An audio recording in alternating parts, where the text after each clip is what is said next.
Welcome to Dayton Warcry Club. I'm Warren, and today I'm joined by my co-hosts Zach and Dave. Today we'll be catching up with some analysis of the results from the largest Warcry tournament we have on record, which took place at Warhammer World. Since it's the end of the year, we'll also talk about the year in review and what we're looking forward to in 2023. And finally, we have an announcement for what we hope will be our largest tournament yet here in Dayton in January. Hey, good evening, guys. How's it going? Going great. Good. Been a while since we've had Zach on, and I think it's been a little while since we've had you on too, Dave. Right? Yeah, I think it's for a full episode. A couple episodes, yeah. Well, you guys are in for a treat tonight. We get to talk about warband lists. I don't think you guys have seen all the stuff, and so I think this will be some really interesting stuff to talk about. See your thoughts and views on this. I've kind of looked at it, and I have some thoughts on it as well. Yeah, I'm excited to jump into it. Yeah, that's going to be the biggest part of it. And also talk a little about the tournament and how it went down as well. We'll also talk about, we have our hobby update, of course. We've actually all been pretty busy this month, actually getting stuff done. And then also, since as of the time of recording, it's December 30th. And so we figured I do a real quick year in review about everything that's happened in the world of Warcry this year, and also kind of talk about what we want to plan on doing next year. And then we'll also talk about, upcoming events. Yeah. So for the hobby update, as we talk about this, keep in mind also that if you're listening on a podcast platform, the best way to experience this is going to be on YouTube. But we'll talk a little bit about this cool, some of the cool hobby stuff we have here, and talk through the army lists for you as well. But so we got Zach first. So what do you have here?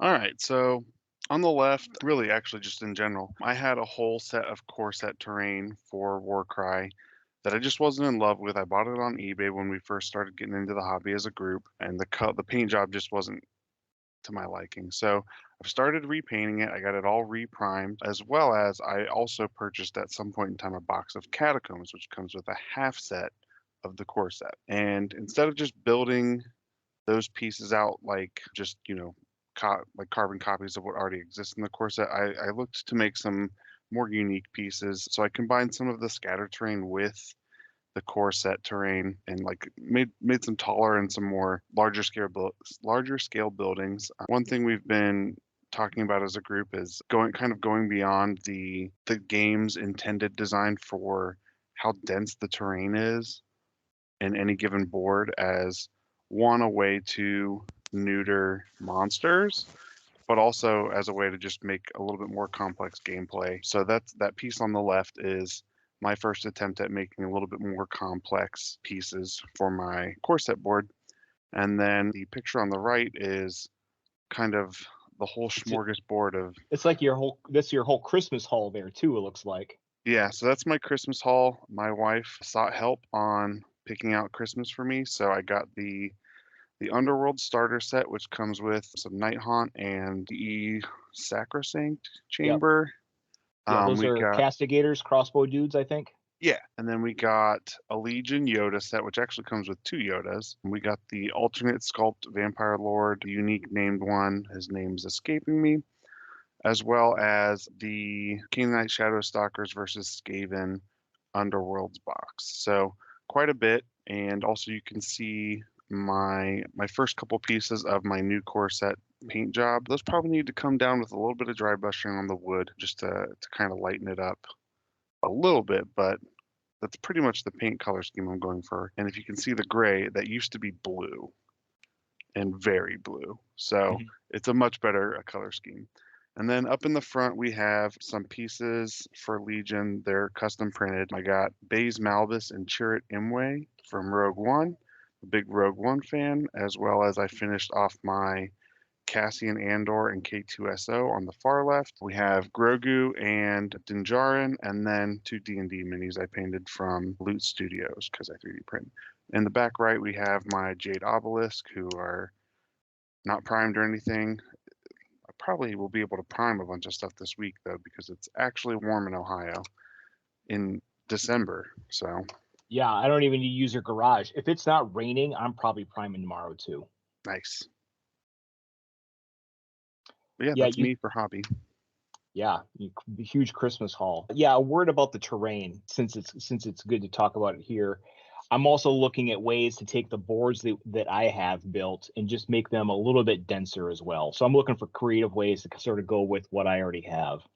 So the graveyard board, looking at some extra trees or some extra GW terrain pieces.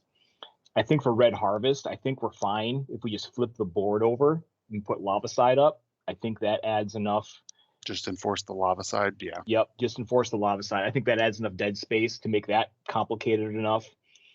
And looking at something like, I'll probably just do something basic, like, 2 sprues, like one of the smaller Ezret Ruin sprues to dense out my starter terrain. Mm-hmm. And then my Defiled Ruins, maybe not even touch that one.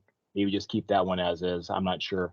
But it's a lot of work. We'll talk about this in the GW thing too, right?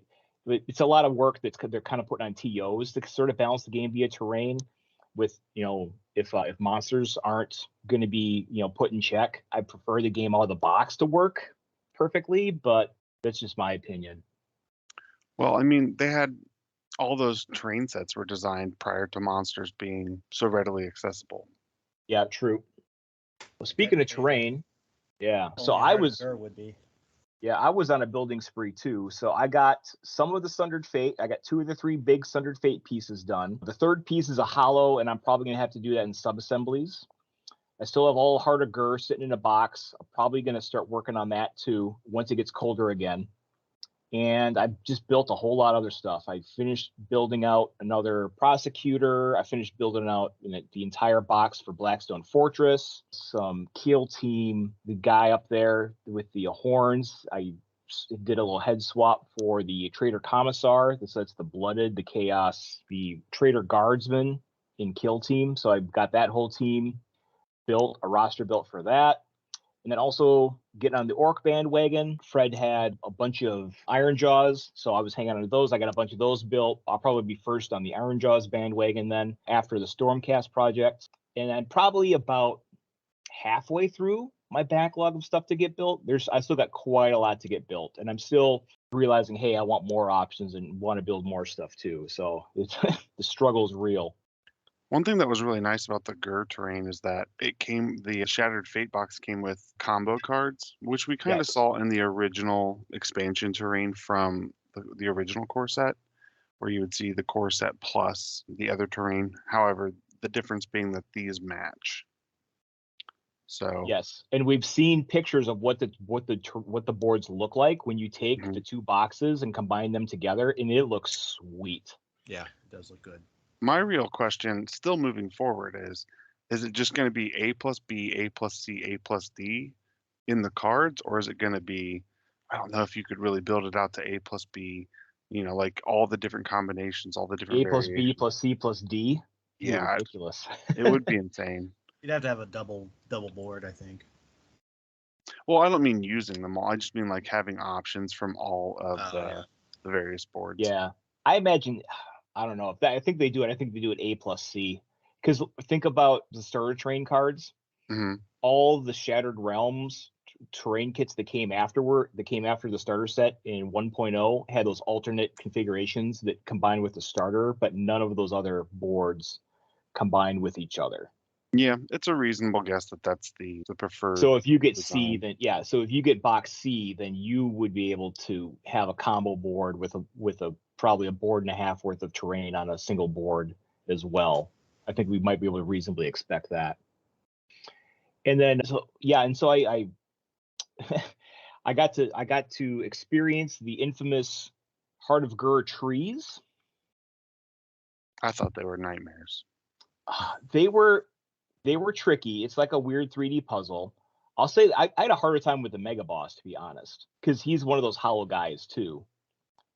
So if you haven't built them yet, here's a few pointers I've kind of given to some folks. One is, use plastic cement. I use that Fowler Super Expert plastic cement. It tends to set fairly quickly, and you want to work on 2 things at once. So you need a little bit of patience, and you use that and you do the plastic weld together with the plastic cement, and you work on one piece, and then you let that set you get it to where it's partially set, and then you set it aside for 15 minutes, and you work on the other big piece, Hmm. and then you get to a point there, and you let that set, and then you go back to the other one, and it's set to where the thing isn't going to like fall apart in your hands. And so I had reasonable luck with that. And still have a few gaps, but yeah, I can't prime these yet because I got to go over it with goo to do some gap filling. But yeah, generally speaking, I had a fairly okay time with it. You're not going to go with my determined method to keep it all together of holding it upside down and spraying Flex Seal into the hole on the bottom? No, I didn't. I didn't even know you did that. Yeah, there was one piece that I was just really unconfident about, or not confident about. So I just once it was done, I have gray Flex Seal and I just sprayed it into the hole, and it's like you could drink like a cup out of that piece. It's watertight, solid. All right. And so I don't know if you have any other hobby stuff here going on, Dave, but you got one of your pieces here that I don't think has been shown yet. You got to use this last time we played. Yeah, and I guess it's my turn to be kind of on the downswing. I just haven't, with the holidays and everything. Holidays, new job, and stuff like that. I get it. Yeah, I just haven't been feeling it. So I've got quite a backlog of Blood Crushers, and I got Red Harvest put together still. So, and I can't even take credit, but that is my Exalted Deathbringer up there. He actually came pre-painted on eBay. So if you happen to be that person who sold me, thank you. Good job. I did clip off your nice but too big base and rebase it, and did some touch-ups and hit it with some Nuln Oil. But for the most part, yeah, I can't really even take that much credit for it. And then I'll also since we probably won't be meeting again for about another month or so, before we forget, you just show off some of Fred's handiwork here too. So Fred's off work. He had some family stuff going on tonight. But he's been off work, and he's actually been hammering out a lot of hobby too. So he actually completed Nurgle Demons. And so I think actually this is a good looking list. It's a bunch of the cheap Plague Bearers. And then it's the Lord of Afflictions, I think, one of the big Nurgle Mortals on the fly, and then a Varangard. So you have two fairly mobile hammers in that list. So that's something he wants to test out probably next time we play. It looks great. I mean, Nurgle's right up his alley. Mm-hmm. And then also I got infected by this too. So he's also looking harder at Thunderstrike Stormcast lists. I think there's already a couple solid ones. I want to say Thunderstrike is solved or close to solved with the obvious good units. So, but he's got a paint scheme determined for Annihilators, the Grand Hammers, a couple of Vindictors, trying to figure out what the rest of that list is. I think it's if you have the ability to use Xandire from Xandire's Truth Seekers, I think she's the key to it all. Plus Tempest ILI and a teleporting tree guy. We've seen this from a couple tournaments do very well in Norway. Some lists from there, but yeah, real strong. I may or may not have picked up a bag of Annihilators yesterday as well to hop on that bandwagon. So even before I've done a warrior, even before I've completed painting up a warrior chamber warband, I'm collecting Thunderstrike pieces as well and imagining, okay, well, what sort of alternate paint scheme am I going to use for these? And yeah, struggle's real. I just can't stand the traditional gold. Those. In this case, my idea is, well, my warriors, I'm going way wider on because I want to get Liberators now for them too. That's like that, the 40K Grey Knight scheme.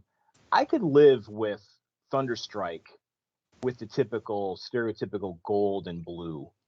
I think I could deal with that, especially because if you're going to use Xandire, you want to, I think she's a cool model, and I'd give her like her default paint job and just kind of go with that. Okay. But I wouldn't be going anywhere near as wide with Thunderstrike as with Warrior Chamber. But again, this is if you had infinite time to do everything, then that's the dream. Yeah. But let's get to the meat of the matter here. So we talk about the big tournament in Warhammer World. So 4 rounds of match play. This was about a month ago now. So they had 32 players there, the largest Warcry tournament on record. Played 4 match play missions. If you look at the overall scoring and placing, it was a combination of the victory points you earned from the missions, plus points for best painted, and also sportsmanship votes for your best opponent. Because of this, Phil Kelly was the winner for this, and because he had all 4 of his opponents gave him the best opponent vote, and so he actually wound up, even though he went 2-1-1, he wound up winning the overall event because of all those soft scores. And I'm not going to get too deep into that. That's a typical GW thing where your overall tournament winner is a combination of the best general and who had the coolest warband or the best voted or best painted or best opponent. Best opponent, is that like, hey, my opponent was a lot of fun to play with? Yep. Yes. Yep. So it's subjective completely. Yep. So everyone got 1 vote so out of their 4 opponents that they played, who is their favorite person to play against? And for every vote that you were their favorite person to play against, you got 10 points, essentially 10 VPs added to your total. Oh wow! Sorry. In addition to the Handing out VPs dollar that you, bills to my opponents. Here you go. yeah, You like playing it. Here's a $5. Yeah, and I don't want to go too deep into this. I mean, that is the way that a lot of tournaments are run. It's that combination of competitive plus hobby. It does help people try to remember not to be jerks, you know? Yes. Which is notable. I mean, it's laudable. Mm-hmm. So, but it's also, if you look at overall results like that, you have to kind of take those soft scores and set those off to the side when you're looking at the overall performance. And then a few other caveats here before we get into the detailed results here. So with 32 players in only 4 rounds, you would actually still have 2 undefeateds at the end of it.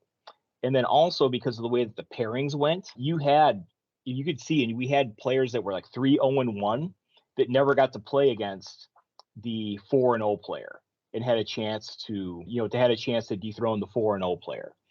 So even though this is the largest tournament we've seen so far, and there's a lot of lists and a lot of good information here from this just goes to show that the data is still just naturally just woefully incomplete, right? In order to really figure out like, okay, what's the actual best warband, come up with a definitive tier list, who's the best player, you would have to run at least 5 rounds with this number of players, potentially more, right? Make it a 2-day event, run Swiss +1 or something like that. But yeah, go ahead. I was wondering, like, I haven't played a constructed Magic event in a long time. Isn't 32 players normally a 5-round event? Yes. Yep. That would be 5 rounds. It'd be 5 rounds to get you down to a clean top 8 cut with this, or have a single undefeated. Kind of let you know what GW was expecting as far as player counts. Yeah. And also, there's the time limit too, right? They wanted to get this thing done in, 4 rounds is still longer than what they normally do. They had a fairly late start, lunch break, etc. So, what's the time limit on these games? They were doing 75-minute rounds. Okay. Yep, there's 75-minute rounds. I believe it was possible, depending on the mission, that there were draws or incomplete games. But 75 is generally accepted to be. Yeah, that seems fair. Mm-hmm. And that's what we'll be doing for ours too. Okay. Yeah. That's the one thing I do have to start kind of working on for, from a TO standpoint, is time management, because normally I'm like, take as long as you need, but yeah, we got to keep the ball rolling for our big event. There was great coverage from Offman and Musing. He's taken part in all these things at Warhammer World. He had pictures of the boards, beautiful boards for this tournament, super dense. So another thing that you have to kind of keep in mind, if monsters underperformed, it's because here they naturally had dense boards and a lot less places for monsters to land to control the table. And so again, terrain having an effect on this. Kind of GW. Obviously they have no shortage of terrain there at GW headquarters, but yeah, it's just something we have to keep in mind. Yeah, I'm gonna have to check out those boards. Yeah. So, all right, and then so the tournament was almost all of the lists were online at Best Coast Pairings, and Salty C Dan did a lot of work to mine the data and figure out who played who in what round and get all of the results. So here, it's a courtesy of the Salty Sea. Here is the overall victory points. So from just a straight competitive standpoint, and the exact matchups, who played who and who won. And you can see. Go top ahead. of the list is a name that's not unknown. If Yep. you've been following the results of. We'll talk about him. Yep. Yeah. So Justin Orton flew to England to go play in this, and he went there to win, and he pretty much accomplished his mission. Yeah, I'm excited to talk about that list. Yep. I think a few of these other lists could have given him game, but they, again, with only 4 rounds, you know, there was players that he did not play. He did not play against either the other 2 3-0-1 players. If either of those 3-0-1 players could have also been 4-0 as well. Okay, and we're gonna cover all of the winning lists, and actually we're gonna cover most of the winning lists. So first off, Just Norton with Slaves Darkness. Dave, at the last time we played, you might have been onto something there. Yeah, people were laughing at me, and it wasn't quite this. It was very similar. I actually think I played the Vanguard with the ensorcelled weapon, I believe, the extra 5 points, the War Queen, and then I believe I had 2 Marauders. It was 5 models. And I went 2-2 with it, and there were some things to take away from it. So it's interesting. It's the sphere ranks I do not have a lot of experience with, and I actually like its stats the more I look at it and its abilities. Oh yeah, it's great. It's great stats. It's got a net on a double. Oh yes, yeah. So we had the Chimera, a Mindstealer Sphere Ranks, Vanguard with Demon Forge Blade, and then a Lonely Marauder with Flail. The odd man out, 995 points, 4 models. Yeah, you mentioned the Mindstealer Sphere Ranks. I mean, he's a known quantity. He's really good. If you happen to get a quad versus another monster, you can lock a monster out. The net's useful. Stat lines are great. You talked about the Vanguard with Demon Forge Blade. I know that we were all in on ensorcelled weapons earlier, but yeah, now that we're seeing more and more like how toughness 4 is important. They got the extra point of strength, and then the fact that with the merciless killers, you can get just a bunch of bonus attacks. Right. I'm pretty sure, yeah, Demon Forge Blade is rapidly becoming like the loadout of choice, and for 5 points less as well. Right, because he has the points to go up to it if he wants to. Absolutely. So he made the decision to play. Yep. So yeah, it's always another extra 5 points you might stick somewhere too. So that's a side project I have going on too. I have a Vanguard built with an ensorcelled weapon, and I just recently got a big trade settled with Fred. And I have a second Vanguard now. I got to do some kit bashing, but he's going to have a Demon Forge Blade.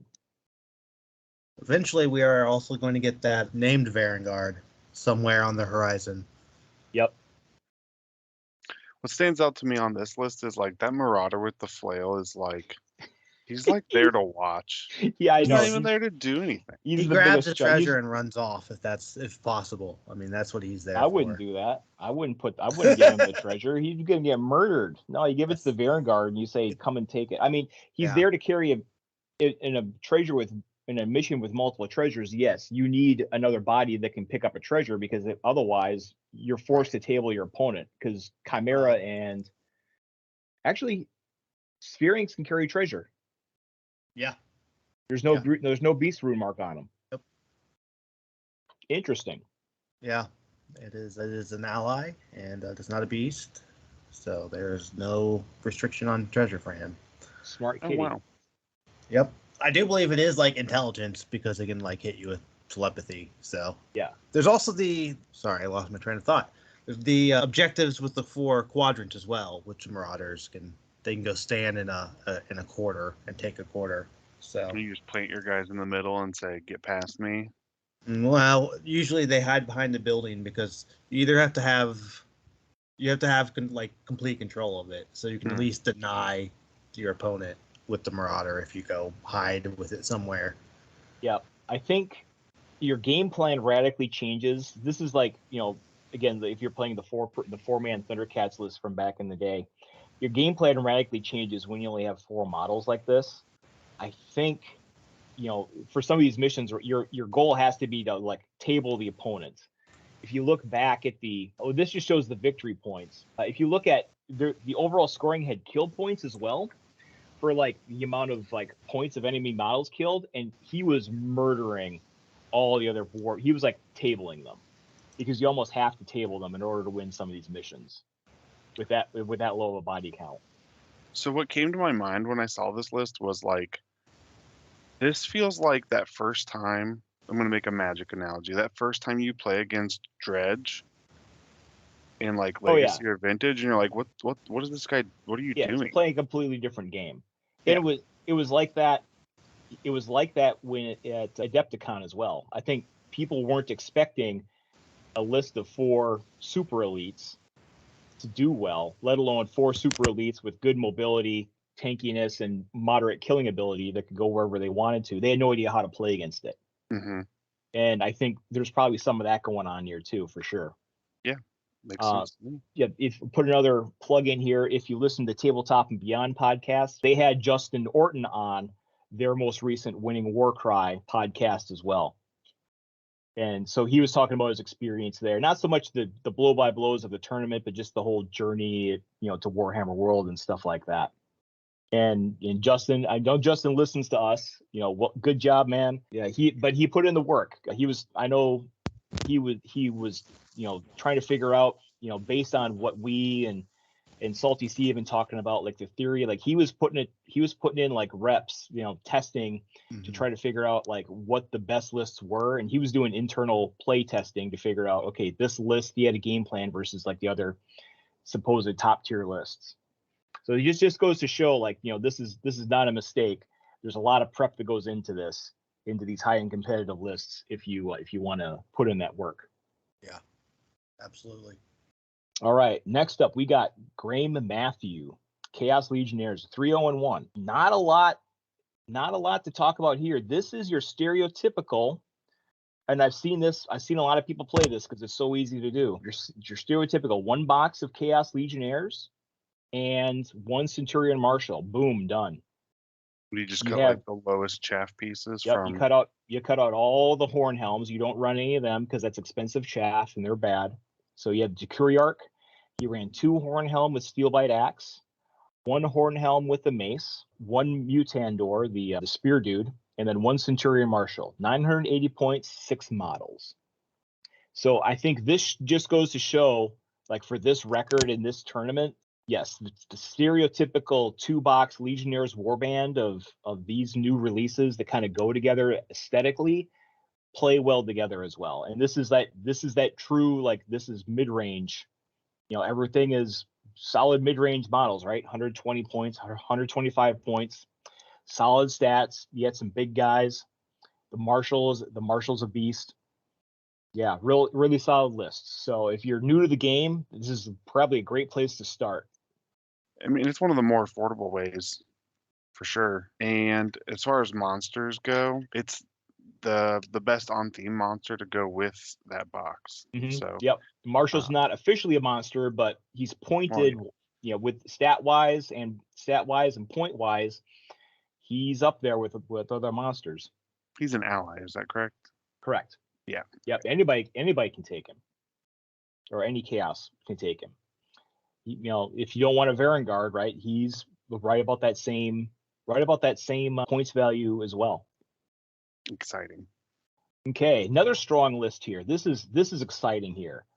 So Nicholas Smith with Stormcast Eternals Vanguard at 3-0-1.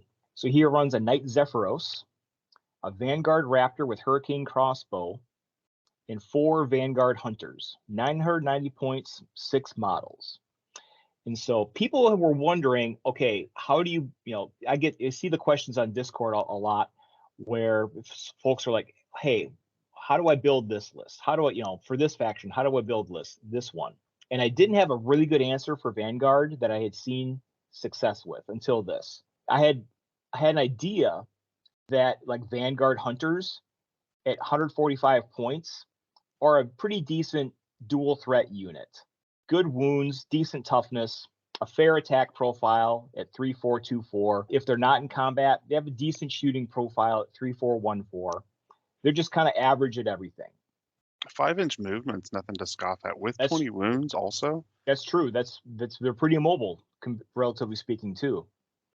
Yeah, no abilities at all. I mean, they're just generic. But I mean, they do everything average, and they're just kind of multi-purpose guys. And then where the thing that I thought was good, and I think that what Nicholas has kind of proven here is that, so the Knight Zephyros has a 4/4/2/4 attack profile, but on a double has lightning fast strikes.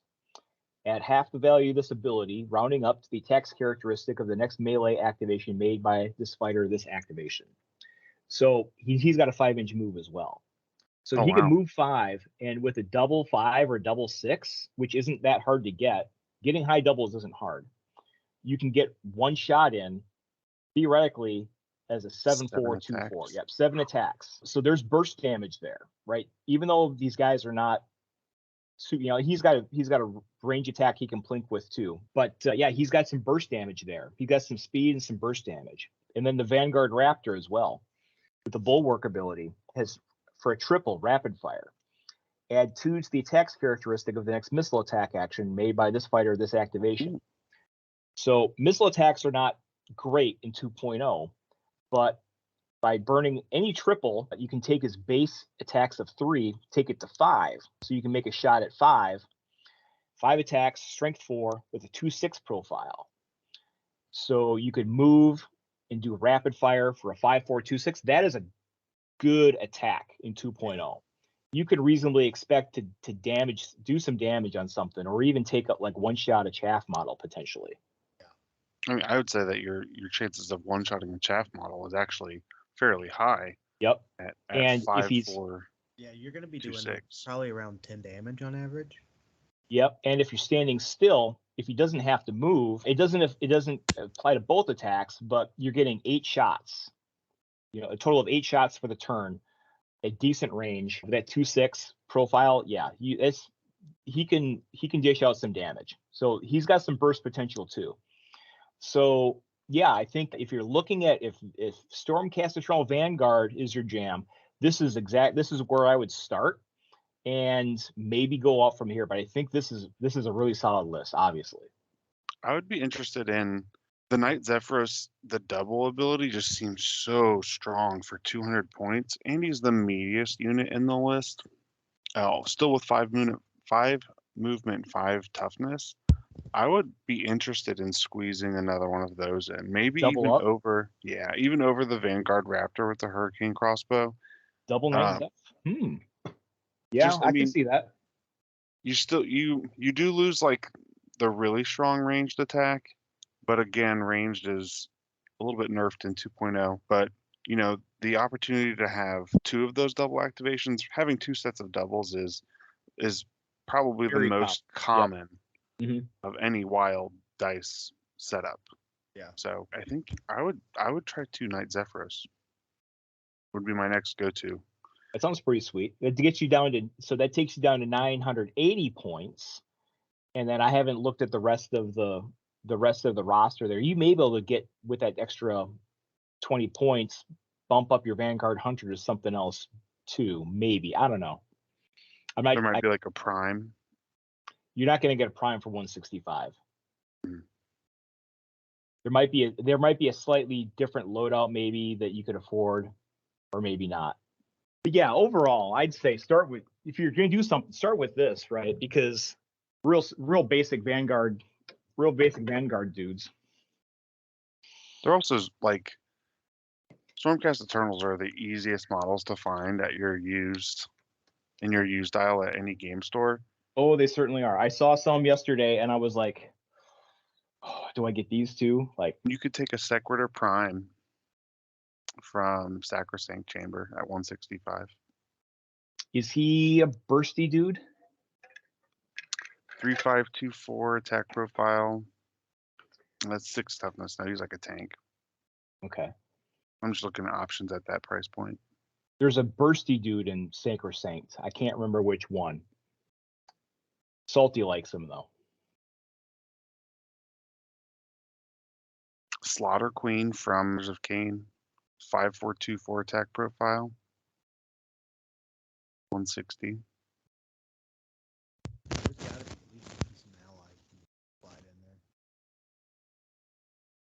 You might be having mic issues. Yeah, you're coming in quiet. Next up, David Dam with Cruel Boys.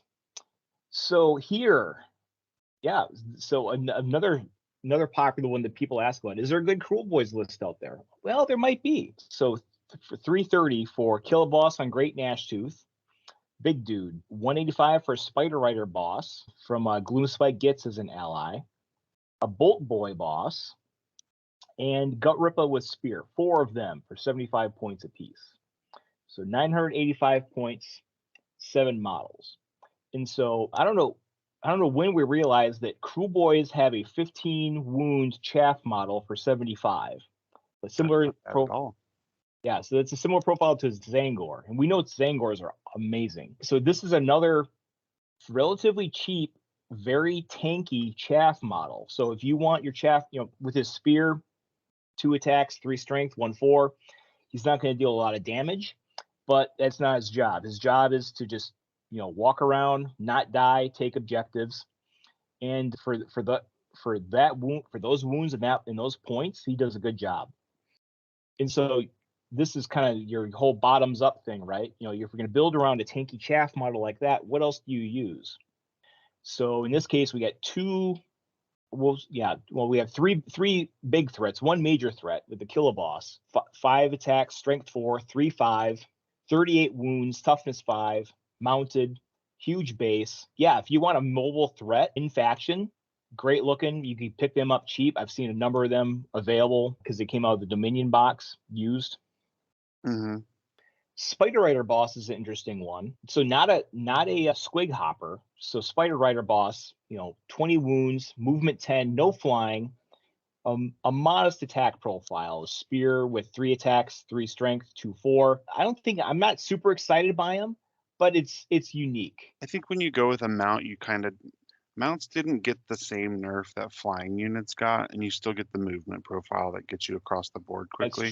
That's true. He's cheaper, right? If he doesn't fly, he's gonna be cheaper than what you get. And you're right. The Spider Rider Boss, spiders can climb walls, and so he can get to where you need to. Okay, so you guys, good mobility there.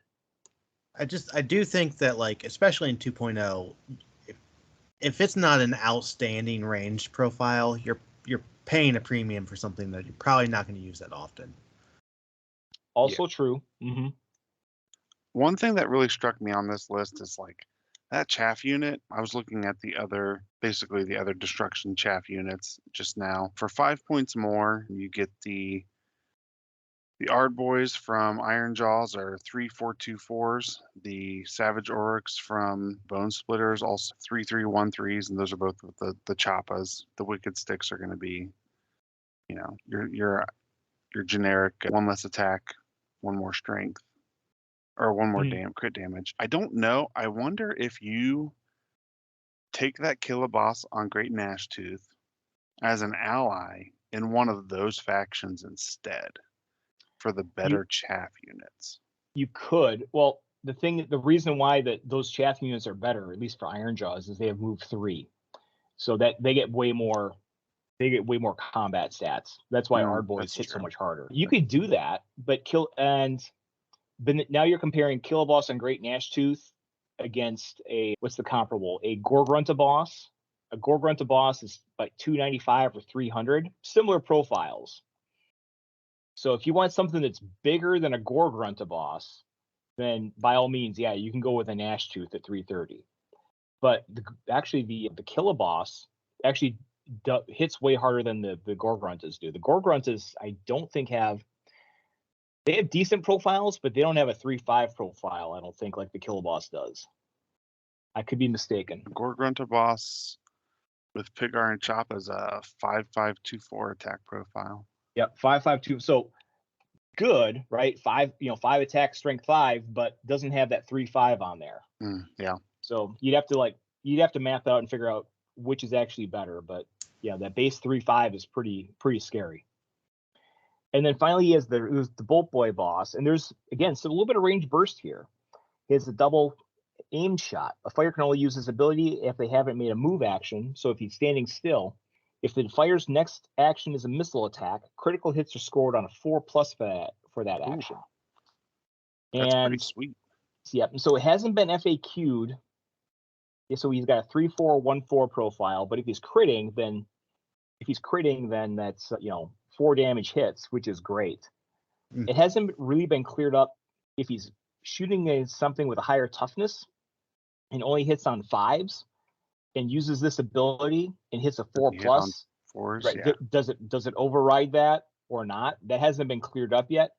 My assumption and my ruling would be that, hey man, if you did it, then yes, you're hitting on 4s and you're critting on 4s.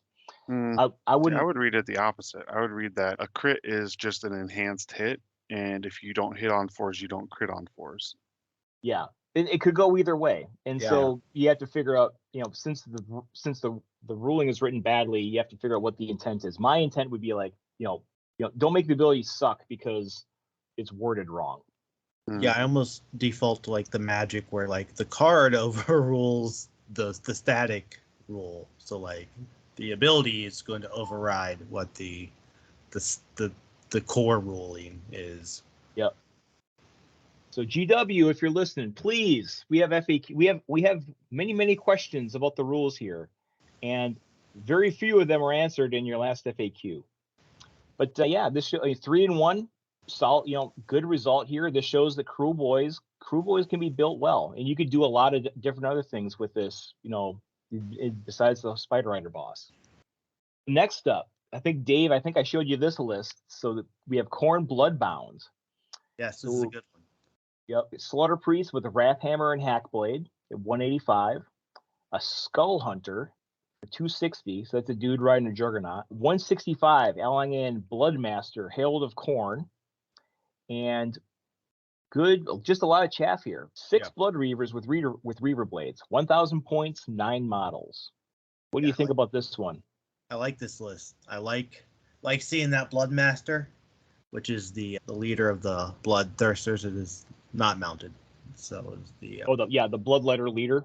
Yes, the Bloodletter Herald. So there is a Bloodletter leader who is separate because Khorne is very creative with their names and everything is blood something. So, but yes, that is the big dog of the Bloodletters. Bloodmaster, Herald of Khorne. So maybe my spreadsheet's missing something. Is the Skull Hunter new to Warcry? No. No. You might be missing it. Yeah, I don't have the Skull Hunter on my spreadsheet. I didn't know that there were even any core Bloodbound mounted units. Yep. Looks like I'm buying one. Good luck. Are Actually, they- I think I saw some you could loot not that long ago. I think I saw some there too. Yeah. Yeah. He might still be there. Mm-hmm. Oh, I'm looking. But yeah, you got a solid number of models here. Yeah. The Skull Hunter move 6, so it's not crazy fast, but you're not paying paying the premium for a move 8 or move 10 mounted guy. Right. 5'4", 2'5", toughness 6, 35 wounds. He ain't gonna die. No. A good number for a mounted unit, 6 is like probably the lowest movement you'll see on a mounted unit. Yeah. Yeah. Juggernaut's not known for the quickness. And then you got a fair number of Blood Reavers with Reaver Blades, even if they fight, right? You have Khorne's Due. Right. Yeah, this is a solid little list. And I know Bloodmaster is really good too. 5'4", 2'5" for 165. Yeah, Yeah, very solid points. Yep. I think he was the guy I was saying for your Demons of Khorne, you just triple up on that guy because he's like point for point, like one of the best guys you have left in that faction. Yeah, I think that's a good plan. So those are the top performers here. We also had a number of 2 1-1 finishers, and we're going to cover some of these as well because, again, this was just a 4-round tournament. They had winning records here. They're interesting lists, and honestly, if with the way some of these games went, I didn't watch, I couldn't have seen any of these games, but like if any of these players had won one instead of losing one, then they'd be in 3-0-1 territory, and they would be in the running for the big prizes.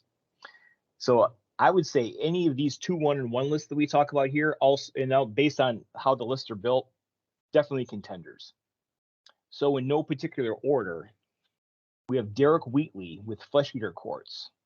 So this is a real simple list here. Terrorgeist, Vargolf Courtier, 6 ghouls, 990 points, 8 models. So this is your Terrorgeist monster list. You have Vargolf Courtier as a plan B, and just a lot of small ghouls, just kind of mop up, burn activations, take objectives, etc. This is one of those lists that I think we'll see a lot of, mostly because Flesh Eater Courts are very strong. I think centered around a monster.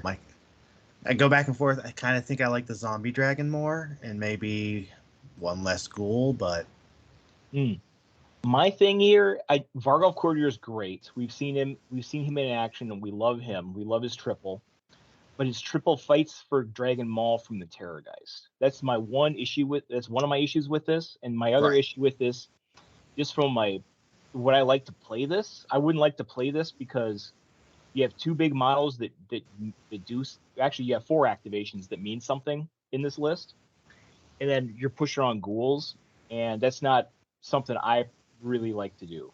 Your turns become a lot more boring after you've had all your fun with your big guys. Yeah, that's the truth. Yeah, but remember, we didn't see any monster. Well, we saw the Chimera at 4-0, but we didn't see any other monsters in the 3 win range. But we're going to see a couple monsters here in the 2-1-1 range. This just kind of shows you where the monsters sort of fell in the field here. The rest of the monsters are around the middle of the field. Still legit lists, still able to crush an unprepared opponent, but yeah, not really dominating, I'd say, on the day. Yeah, and after playing, a fair number of games with my Chimera, I mean, really, it's still a game where things shake out. I mean, you have to roll dice, you have to have initiative. I mean, just the way things can change. If a monster gets ganged up on, it's going to go down. So, I mean, they're not unbeatable, but they are very, very good. Mm-hmm. All right, next up, we have Charles Shepard. So Charles is one of the co-hosts with Aiton on Off Meta Musings, and so I love this list. I've seen it talked about already. So Nurgle Mortals, and instead of doing like the 8 model Nurgle Mortal list, he's got 7 models, and he's just bringing in the Varangard with Demon Forge Blade, and this is where a lot of that theory really proving that the Demon Forge Blade was the loadout to go to. And so he did fairly well with it, 2-1-1. I've listened to his reports. I think Charles had kind of characterized it as, everything else moves so slow, it's not going to die, but you're really putting a lot of weight on the Varangard to do a lot of the killing. If the Varangard does his job and kills a lot of stuff, then you win. If the Varangard gets dealt with or comes on late or something like that, you might not have such a great time. So that's one of the weaknesses of this list, I think. And I think Charles has kind of realized that as well. But I love the concept of this. The fact he's gone and had fairly decent results with, we don't normally think of Nurgle Mortals, the Blight Kings, as, a super strong faction, but I think they're cool as heck. 30 wounds on 145 points is pretty substantial. I mean, you suffer for the movement. The attack profile is not terrible. 3 attacks, you'd prefer to see 4 attacks there, but 3-4-2-5 on a 145 point leader. It's not. Yeah, there's a bigger leader with a bigger weapon, but then the points don't work out. You can't get 7 models with the Varangard. Right. Gotcha. The wounds are really good, but yet all their toughness comes from the massive number of wounds. They have toughness 4.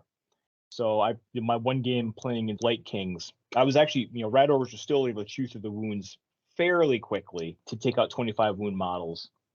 It wasn't like I was hitting on 5s or something like that. But yeah, really cool list. Love to see it. All right, next up. So this is a known quantity here. So Nurgle Demons, essentially your Chimera, Plague Ridden, so the Plague Bearer leader, and then 10 Plague Bearers. So 980 points, 12 models. Feel like it's missing a Sloppity Bile Piper. It's such a great name. How can you not play a Yeah. Yeah, you do. Yeah, so you could cut a Plague Bear, upgrade the Plague Ridden to Sloppity, and then you still have 11 models. Yeah. But yeah, this is your stereotypical. You swarm the board. Your chaff doesn't really get killed too easily at toughness 4 and 10 wounds. You rely on the Chimera to do the work. But let me double back here. I'm going to double check his records. So he lost one and drew one. Find it on the list here. Chimera Nurgle. He lost in round 1 to Sylvaneth. Then one versus the Terrorgeist list, one versus Nurgle Rotbringers, and then drew versus Rotmire Creed. You always got to wonder, though, with those fourth round draws, if they played it or if they just drew it out. It's always a question with last. It would be an intentional draw. No, I believe the Rotmire Creed player, though, that would have been Aiton, and Aiton is a solid player. Yep, that was Aiton Hilmy. Okay, I'm just saying, like in general, whenever I see a fourth round draw, I always wonder if they drew it out at the end of the event. Actually, if you listen to Off Meta Musings, you'll get the rundown, and he'll talk about exactly. He actually covered this game in his report. Okay. So if you want to figure out how the Nurgle Rotbringers managed to take out the Chimera, you can get that from his report. Next up, Sam Wheeler with Soulblight Gravelords. So this is, we showed this one to Fred, and he loved this one. This is your true swarm list. Necromancer, Direwolf, a Castellan, which is a Blood Knight leader, a Skeleton Champion with Mace, and 11 Skeletons with Ancient Blade. For 1,000 points, 15 models. So you got 2 leaders, a Thrall, and just like 12 skeletons. Yeah. There is something to be said for fielding the maximum amount of models that you can put down. Yeah, for sure. Yeah, and I mean the Castellan, he's got a bonus profile just like 4/4/2/5, move 8, 30 wounds, toughness 5. So you got a mobile unit there. The Necromancer does what he does. Direwolf's a fast unit, can carry treasure too. Is it not a beast? Nope. The undead thralls aren't beasts either. Okay. That seems like an oversight, but yes. We'll roll with it. It's Chaos Hound. Okay. A Chaos Hound is a beast. Not smart enough to carry treasure, but a dire wolf is either an undead wolf, but can carry treasure, or a dire wolf is just naturally smarter and can carry treasure. Whichever. it's just so dire. It can pick that treasure up. I just looked down at my huge pile of unpainted skeleton warriors, and I did see that I built the champion with the mace, so that's nice. Always good to have options. All right, next up, I'm going to butcher his name, Nick Ogrizko with Iron Jaws at 2/1/1. So this looks good. So I'm on the Iron Jaws train, and actually this matches up with the brutes that I built, because this is the loadouts for the brutes that come in the box, because you have limited number of parts. So he's got a brute boss with a boss choppa, a brute with the gore choppa, a brute with a jagged gore hacka. And if you can't tell these weapons apart, there's pictures up here to show you the stats, because again, Iron Jaws weapons, like that's a choppa versus a hacka, or a what is what, but it's all here now. You got a gore grunta with a jagged gore hacka, and you got 3 Ard boys with a choppa plus shield. So the Ard boys are nothing to write home about. They're 80 points, toughness 5, 80 or 15 wounds. Yeah, not 80 wounds. 80 wounds would be something to write home about. Yeah. So tanky guys, don't expect a lot of them, but the 3 brutes is good. The gore grunta for some speed. Yeah, this is the sort of list that I like for Iron Jaws, that matches up the loadout, and you have that gore grunta in there for speed. Locally, we have David terrorizing people with his triple brute plus a mega boss. That's a solid list too, but I like having kind of these options. Plus, I kind of like the variety of having the different loadouts on the brutes. Plus, your brute boss can use Wa. Mm-hmm. What's interesting is to see lists moving away from multiple, like going back to the standard one hero and then just all in faction. It's still being successful or fairly successful. You got to wonder, like, how hard would it have been Oh to yeah. maneuver the points to get another brute boss or another gore grunta. Hmm. Or even something along the lines of like swap out an Ard boy for a Brugit or something like that. Like how Mhm. much do you want to splash? But I appreciate the thematic part of me, the part that likes consistency and solidarity Yeah. within Right. construction. Like I Right. appreciate the one faction box The or pure the one Nice faction yeah, thematic unit. warband. yep. The Yeah. pure list versus the soup lists. I appreciate it. Well, this is the opposite next. James Cliff with Gloomspite Gits. So here's your typical destruction soup list.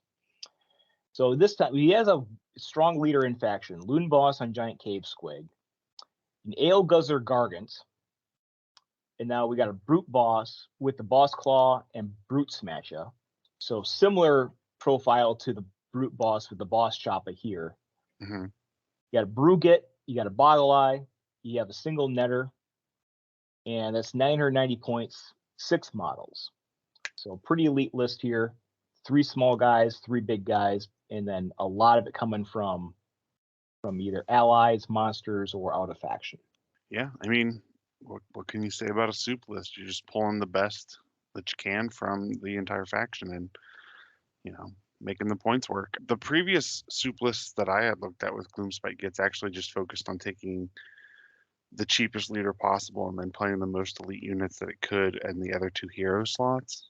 Yeah, I like this actually. That's a good point. So he's using Loon Boss on Giant Cave Squig. So we know that Squig Hoppers, Squig Hopper Boss, and even Bounder Boss are a lot more fragile than they used to be. They don't Yeah. hit as hard. They're going to get hit back. The Loon Boss on Giant Cave Squig, toughness 5, 26 wounds, 4 attacks, strength 5, 2-5. That guy still has the punch from a flyer that you typically would fear from the old Squig Hoppers. Now you're paying for that now. You're paying 285 points for that.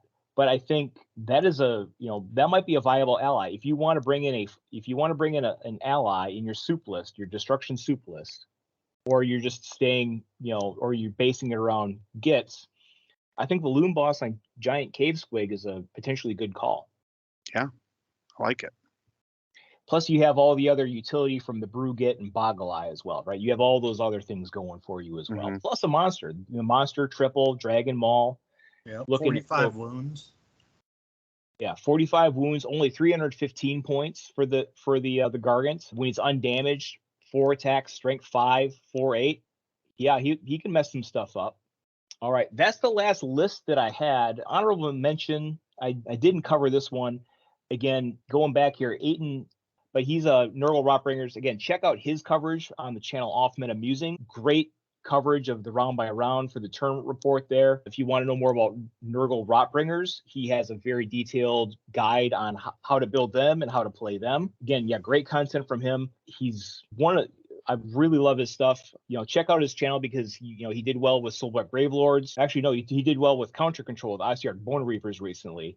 And he's also going to next. He's going to try to break Hunters of Huanchi. So he's already he's got some stuff painted and converted up there. He's got an ally that he thinks can kind of shore up the weaknesses in that warband. So yeah, can't wait to see what he does next. That sounds pretty impressive because I am doubting that faction. I don't even know what they are. It's the other half of the Shattered Fate box was the Seraphon, but they're is that the new skinks? Yes, all the new skinks, and most of them are pretty unimpressive. Yes, but, compared to the Jade Obelisk, who are almost all impressive. Yeah, those are some cool looking dudes. So spoiler alert. Because he's posted a few things, some shorts and some pics of it. So he's going heavy on the Hunters of the spear dudes with the helmets. Huanchi's Claw.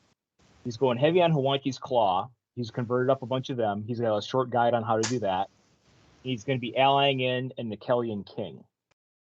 Oh, okay. All right. And he's already got the thing. He's big into converting. Like he'll bring in an ally. But he will convert and paint the ally so it matches up. So he's got this Nikelian King. So it's a big bird, a big coatl with a lizard riding it.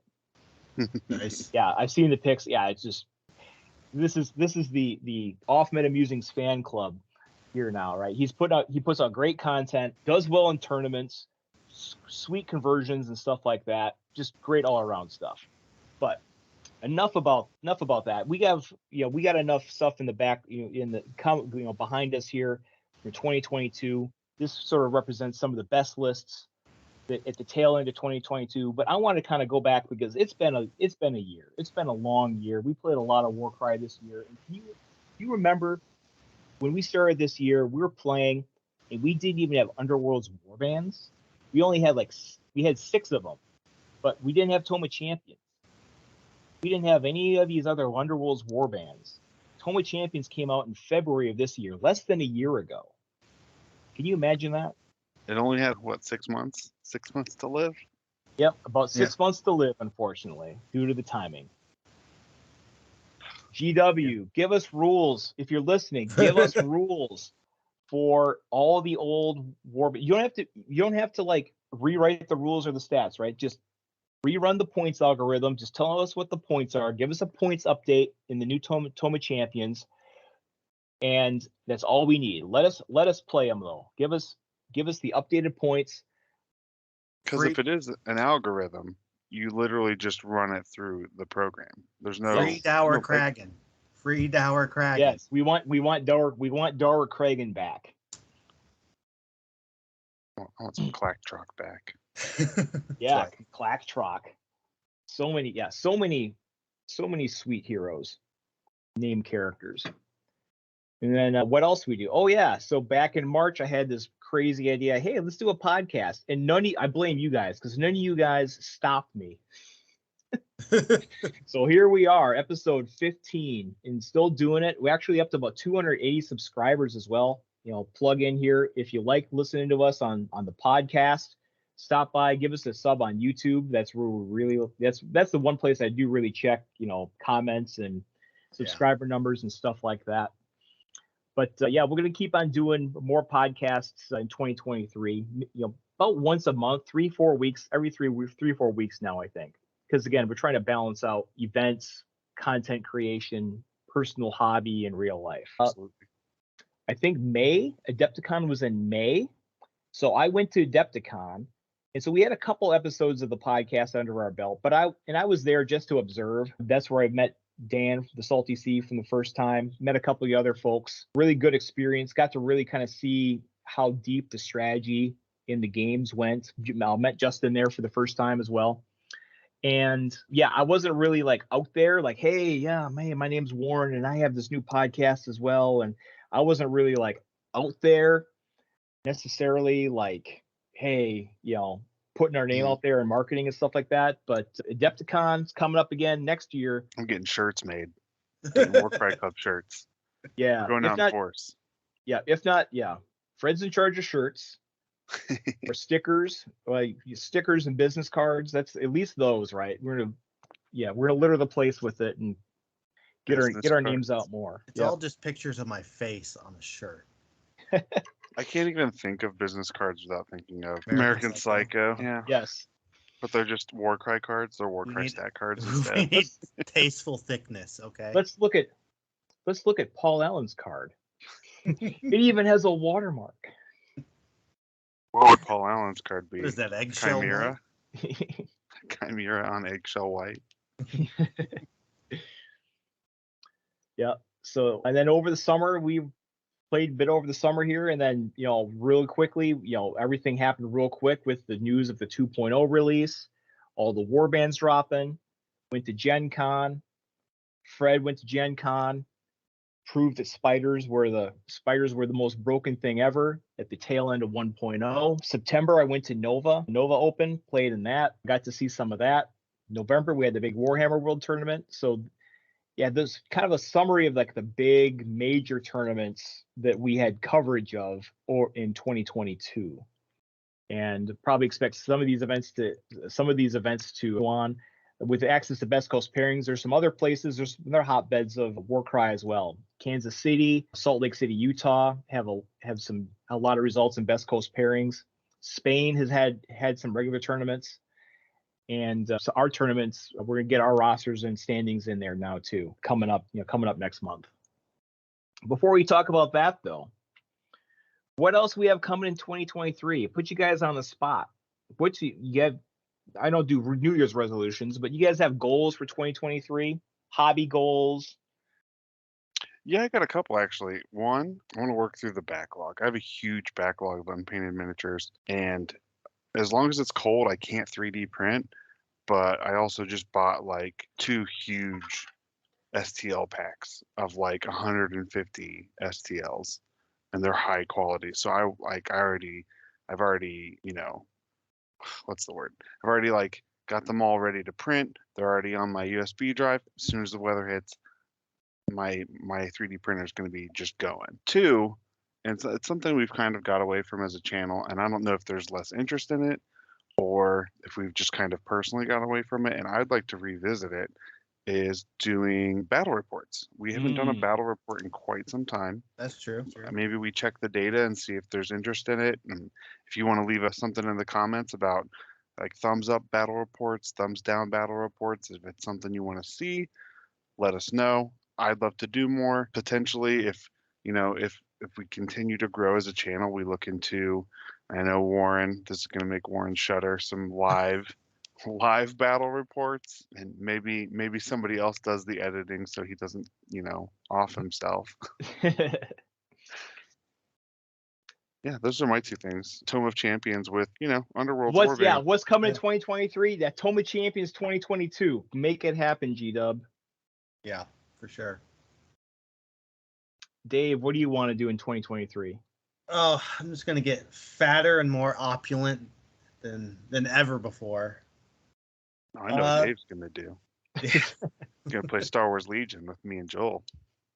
Apparently, I'm doing that. No, I'm gonna finish my terrain at some point. Finish up painting all the things that I have. I'd like to expand, into another warband, maybe something besides Chaos, since I have a lot of Chaos already. I don't have any real particular plans. Okay. So my goals, I'm going to continue coverage. I'm going to continue running events, trying to balance life out. And so my goal for 2022, I kind of fell short. I didn't set any goals for like warbands, but I wanted to get a lot of terrain done. And I was partially successful. I got about 2.5 sets of terrain done in 2022. Kill team 1, Warcry 1, and about half of another Warcry 1. So I want to kind of finish that. So part of what I want to do is kind of continue on the terrain, work on the backlog for that. Part of it is densifying my existing boards, and then also either the Heart of Gur or the Red Harvest terrain. I'm not sure which one's going to catch my fancy, but one of those complete by the end of the year. I think 2023. Yeah. Oh, you got it. Yeah, two. I figured two new terrain boards plus the additional upgrades to the previous ones, because we got to keep, we want to run tournaments. You got to have more boards. From a warband standpoint, I want to get more warbands done. So next thing on the agenda is I want to get just one Vargolf Courtier, and I'll have Flesh Eater Courts updated to where I want it for a bunch of options for 2.0. Stormcast Warriors is the next on the list. That one's really captured my imagination. Good quick win there.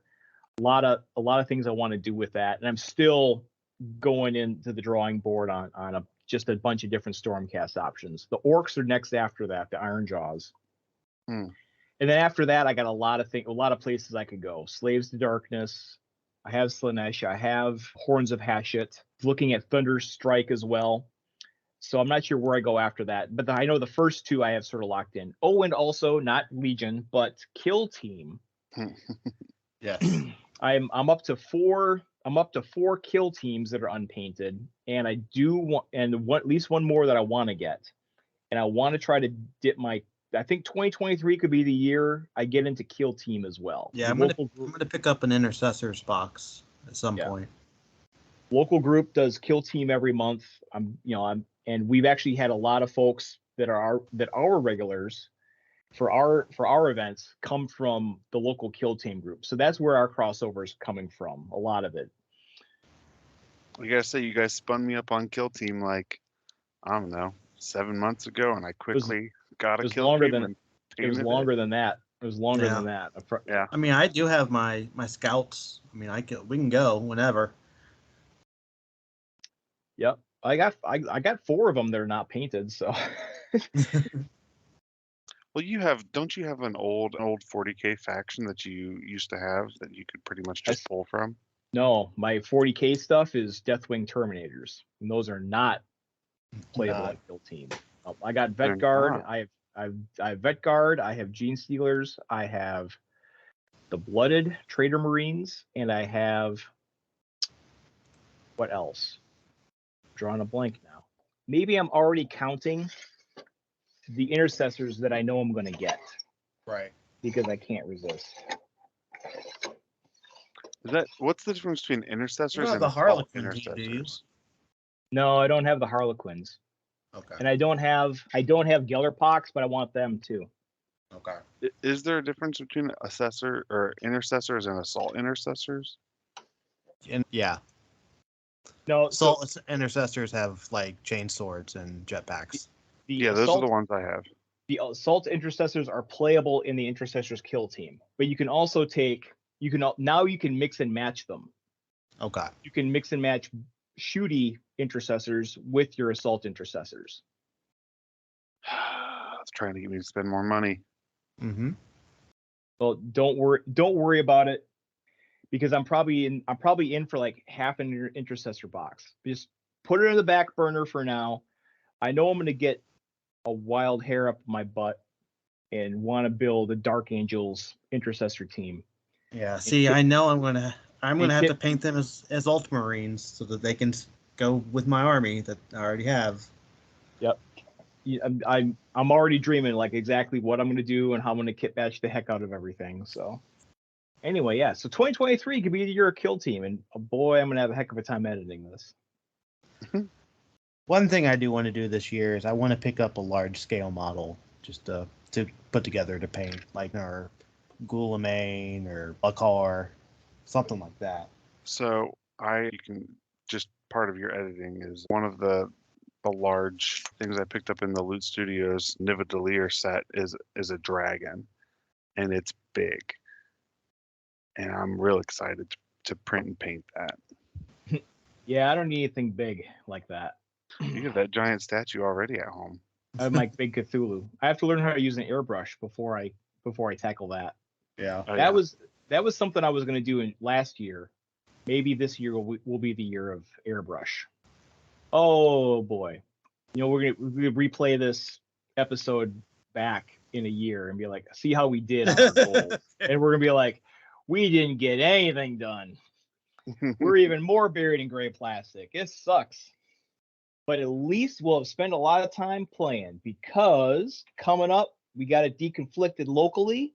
Finally, our official Dayton Warcry Club Store Championship at Epic Loot in Centerville. Sunday, January 29th, starting at noon. Check in at noon, probably go to about 6:30 p.m. We're collecting money for this, $10 entry fee to go towards a prize pool. And those of you that have played there before, not Zach, because Zach's missed all of the events. We're doing the core book match play missions. So the 6 out of there, you're gonna get that you don't know which ones they're gonna be. You'll learn on the day of. Other things we do locally here. So we don't do monsters here in Dayton. We unofficially we're out. Well, since I'm running them, we've officially banned monsters because we want this to be newbie friendly. And I think that monsters really kind of take away a lot of the design, a lot of the useful design space for a lot of models, and just bad new player experience. So no monsters. However, if you have Underworlds models from the 2 White Dwarf issues, 477 or 482, so we have 6 different war bands, you can use them for Bladeboard war bands. So the Blackpards Buccaneers, Xandar's Truth Seekers, the Sons of Melorn, those guys, all good to go. Was that And also like the zombies and the Yep. necromancy? Okay. Yep, Cool. the Exiled Dead is good. What's the other one? The Crew Boys one, and the gnarl spirit dudes, those beast guys that ally into Slaves to Darkness.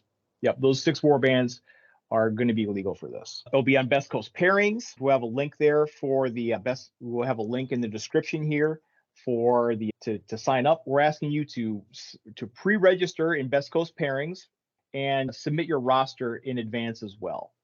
So we're going to be collecting rosters for this and actually tracking this publicly on Best Coast pairings. And then also, I'm still working on verifying this, but I believe in 2 weeks, we are going to get one more practice session at Epic Loot. I haven't done a flyer for this, confirm this yet, but this will be our typical informal play.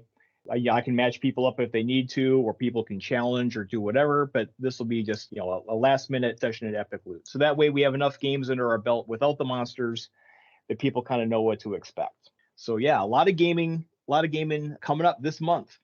And you read my mind, Zach, talking about coverage. So what I want to do for this event, maybe in the 3rd round, but probably in the 4th round, as we are playing off for the winner, we are going to do coverage of this. So that last round, I'll be recording it. I'll be doing what I usually do, taking notes on the game, taking pictures of the game, and the participants, I will be inviting them on the podcast to do a battle report for that final for the game. So there's our tournament report right there. There's our battle report. Exciting. So you get to hear from the participants talking about how it all went down. Again, I feel that's just going to be 2 of us anyways. Yeah, it's just going to be probably Fred and somebody else. It may not be. Well, Fred's put in a lot of work, but we got some up and comers here from the Kill Team community that have really proven themselves. Yeah. Challenge accepted. Yep. Yeah, we got some competition here. Also we have Jolly said he was going to come down from Columbus, and there's also another guy, Sam, who I played up in Columbus. He might be coming down too. Okay. And yeah, so there's definitely some formidable folks coming down, and we got the glass trophy for the store champion trophy for Epic to give out. It is very nice. I've seen it. Yep. But all right.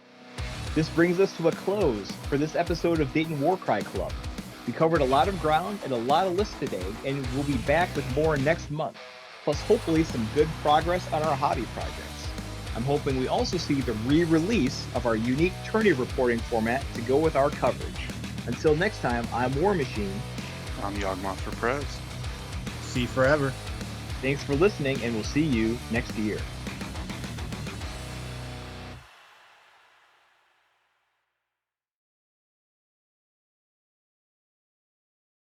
And I'm not going back and editing to increase your gain if we can't hear you. I did that once and never again. Can you hear me now? No, you're still faint.